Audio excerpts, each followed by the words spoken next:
great honor to sit with you and be recorded. And so what we were hoping is we want to take the stories back home to the APS to share with people there.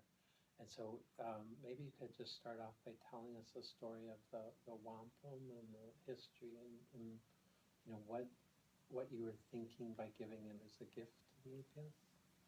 Well, wampum, as you know, has a long history among our people, all of our people, as a way of recording agreements, sending messages back to one another.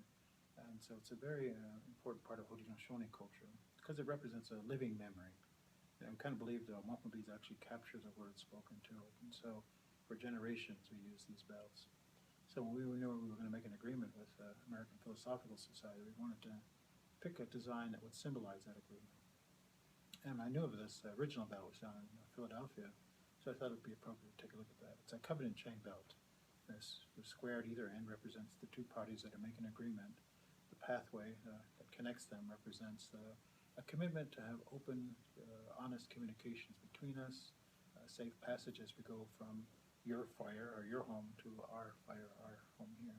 And I believe that's what the dark thing in the center represents, is our knowledge in our house and your knowledge in your house. And we're connecting these two houses together.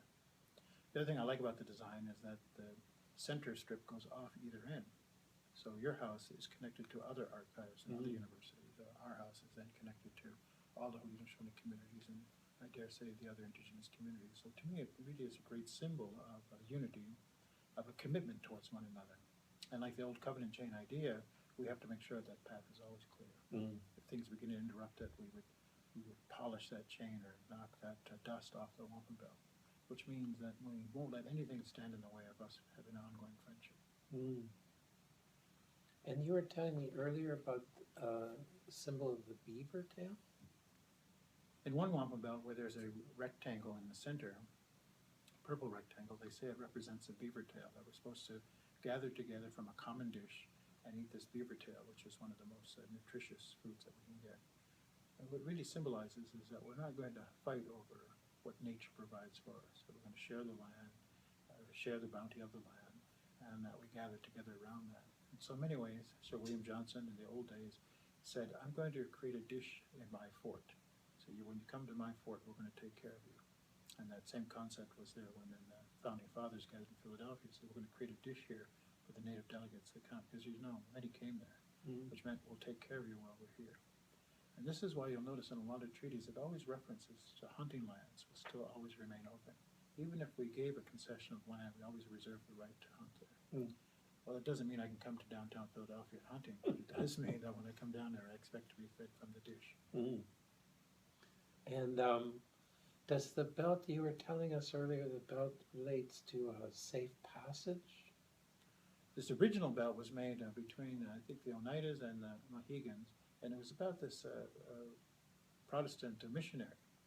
And the Oneidas is saying, this man is coming to your territory, and this belt shows that he's coming on our behalf or with a good message. So keep the path clear. Let him come to your village and share his knowledge. So that way, this symbol of that is you coming here. You're guaranteed safe passage. We greet, we talk. We don't have to always agree on everything, but we're going to be respectful.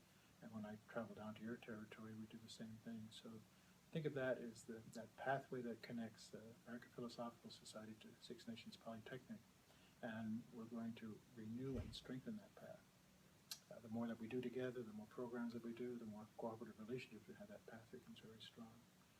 With the ideal that it would last for many generations. So think about way off into the future someday, somebody at APS is going to say, what's the story of this belt? What does it represent? And if we create a strong foundation, it'll be part of the ongoing work there. And the same way as here, that the APS will be remembered fondly by the people of Six Nations because of the contributions you're doing to the Indigenous Knowledge Center, as well as the information fuels our identity and it kind of helps us get a better sense of who our ancestors were and what their hopes for us were. So sometimes you don't think about one little piece of paper with some words on it can be so meaningful to a community.